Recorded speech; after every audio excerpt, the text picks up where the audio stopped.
We're here in the dark after the county final with John McGrath. John, it's another one for yourselves.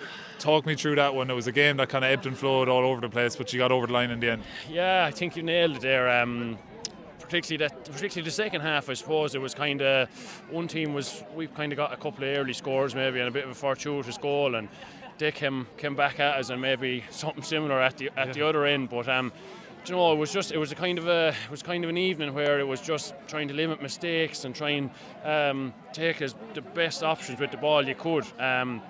You know, there wasn't. I don't even know what the final score was. It wasn't terribly. 122, yeah. 3 points. A bit higher, yeah, a little bit higher scoring than I thought, but they were hard to come by at times. Like, and every one of them was counting, because even we had a couple of wides and I had a couple of poor ones, and you're kind of in the back of your mind, you're thinking you're going to need every one of them, and it really did. I suppose they were going for goals at the end there when maybe 1 or 2 points earlier in the game was the difference in that. But just a battle, like, it was, my bodies are going to be very sore for a few days. Yeah, and as we were up in the press box, you're looking down on the field saying, oh, there's a strong wind down there, but when you're down here it's even stronger than I expected. And from a free taking point of view as well, that must have made things a little bit tricky as well. Yeah, and you've seen it both ways, I suppose. There was a couple missed at either end by both sides, and look, they're probably something that at this time of year are extremely important, but it kind of went to show that every chance was going to be needed, like, and you had to just dust yourself off and go again, because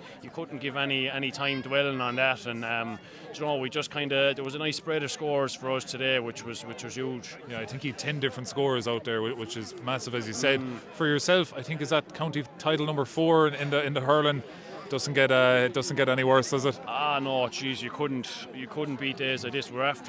We've had a good couple of years there now. In the last, maybe, I think that's 3 in the last 5 years now, and I suppose up to that we would have felt that we had a lot of us had won from 2013, but we probably felt that we hadn't done ourselves justice in the meantime, I suppose, and to put back to back here is probably something that it's never been done in the club in hurling, and that's another massive step for us, I suppose, and it's something that we spoke about a little bit, and probably something that, I suppose there's no point in pretending it's not there, because in the back of everyone's mind you know that you're the defending champions and that. And I think the most satisfying part of the whole year was to be able to go out in pretty much every game where you're expected or favourites to win, and to back that up, I think, is probably the most pleasing part of it for the whole panel. Yeah, for yourself, 7-16 in the inter-county championship. I think you finished with 550 something in the county championship. When you sit back over Christmas and reflect on 2025, given the difficult years you've had injury-wise in the past, it's been some year for you.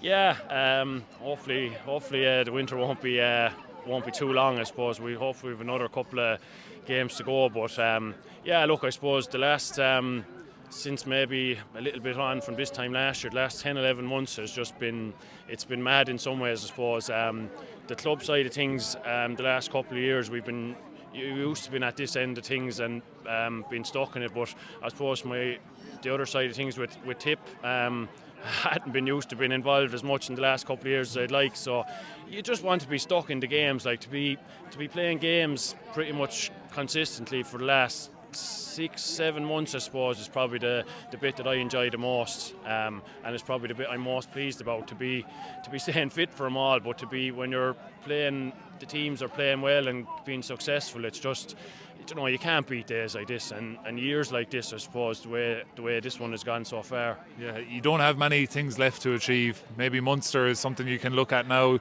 into a semi-final in a few weeks' time.